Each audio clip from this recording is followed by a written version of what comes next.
నీవు సిద్ధమేనా? ఆహాహా, ఎంత గొప్పవారండి మీరు. ఎందుగా నవ్వు? సిటీలో హ్యాపీగా కాలు మీద కాలు వేసుకుని కూర్చొని నన్ను తీసుకొచ్చి ఈ అడవిలో జంతువుల మధ్య తిరిగే పీడి బాడీలో నన్ను సెటప్ చేస్తానంటారేంటి బాబు?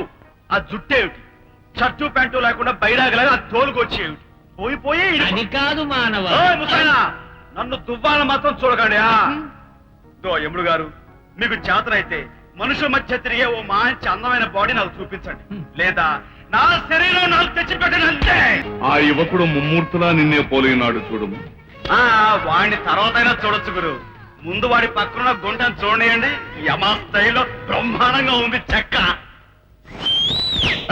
నీవు చెక్క అని పిలిచాడు ఆ చక్కని చొక్క పక్కనున్న మానవుని ఆయుర్దాయము. ఇంకా నువ్వు 2 నెలలు ఉన్నది, అంతవరకు నీవు ఆగిన అలాంటి కసక్కు మనకు దొరకలేగానే బస్సు. 2 నెలలేం కర్మ, 2 ఏళ్ళైనా ఆగొచ్చు. మానవ, ఒక చిన్న విషయం. ఏమిటి? ఆ మానవుని శరీరంలో ఉండవలసిన 2 మూత్రపిండముల్లో ఒకటి అయి ఉన్నది. Kidney kidney.